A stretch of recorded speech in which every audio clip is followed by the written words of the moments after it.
السلام علیکم ورحمۃ اللہ وبرکاتہ۔ عزیز طلباء و طالبات، آپ سب کا خوش آمدید ہے ہماری یوٹیوب چینل جے کے بوس فاؤنڈیشن کلاسز میں۔ پیارے بچوں، آج ہم جماعت نویں جو ہے اردو کا، یعنی کہ بہارستان اردو جموں و Kashmir state board of school education میں جو پڑھائی جاتی ہے، اس میں حصہ غزلیات جو ہے، اس میں پہلی غزل یعنی کہ فراق گورکھپوری کی جو غزلیات ہیں، ان کے سوالات اور جوابات جو لے کر آپ کے سامنے حاضر خدمت ہیں۔ غزل نمبر 1 کے دوسرے شعر میں مسافروں سے کہو سے کون سے مسافر مراد ہیں؟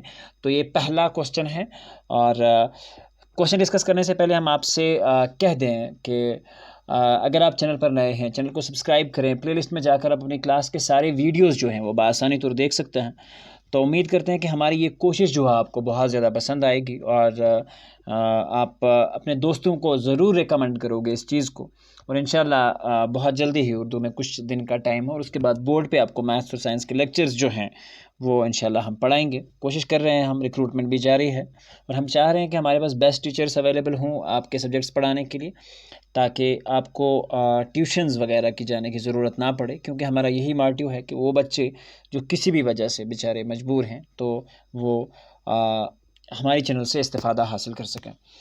غزل نمبر کے 1 جو ہے دوسرے شعر میں مسافروں سے کہو سے کون سے مسافر مراد ہیں؟ غزل نمبر 1 کے دوسرے شعر میں مسافروں سے کہو سے مراد وطن کی آزادی کے لیے جد و جہد کرنے والے مجاہد ہیں۔ آئی بات سمجھ، ان سے ان لوگوں کی طرح کے لیے یہ شعر کہا گیا ہے۔ دوسری غزل کے مقطع یعنی کہ آخری شعر میں احباب کا مجمع ہونے کے باوجود خاموشی کی کیا وجہ بیان کی گئی ہے؟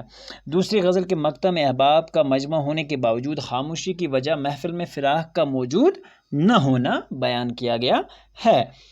اشاروں میں ہونے والی جو ہے اشاروں میں ہونے والی بات کا شرح حیات ہونے سے کیا مراد ہے؟ ٹھیک ہے، یعنی کہ جو اشاروں میں بات کہی جائے اس کی حقیقت کیا ہے؟ جواب: اشاروں میں ہونے والی بات جو ہے کا شرح حیات ہونے سے مراد محبوب کے وصل کو اپنی زندگی کا مقصد بنا لینا، یعنی کہ محبوب کی شرح حیات یعنی کہ زندگی جینے کا طریقہ بنا لیا تھا۔ تو اس کا مطلب کیا ہے کہ شرح حیات ہونے سے مراد ہے کہ محبوب کے وصل کو، یعنی کہ اس کی جو صفات ہیں ان کو اپنی زندگی کا مقصد بنا لینا، اس کے مطابق اپنی زندگی کو بسر کرنا۔ سوالات اور جوابات کا ویڈیو جو ہے یہاں پہ مکمل ہوتا ہے، اور اس کا چوتھا سوال ہے فراق کی زندگی اور شاعری کی خوبیوں پر نوٹ لکھیں، جو آلریڈی ہم پہلے ہی اس ویڈیو میں ڈسکس کر چکے ہیں۔ اس کا جو پہلا ویڈیو ہے فراق گورکھپوری کا نوٹ، تو اس میں وہ ساری چیزیں ہیں ہم نے ڈسکس کی ہیں، تو آپ سوال نمبر 4 کے لیے وہ ہمارا وہ ویڈیوز ضرور دیکھیں، وہ نوٹ ہے اور وہ آلریڈی ہم ڈسکس کر چکے ہیں، تو ہم نے نہیں چاہا کہ اس کو ہم دوبارہ سے ڈسکس کریں۔ امید کرتے ہیں کہ ہماری کوشش آپ کو ضرور پسند آئے گی، اور ملتے ہیں ایک نئی ویڈیو میں، جب تک کے لیے اللہ حافظ و نگہبان۔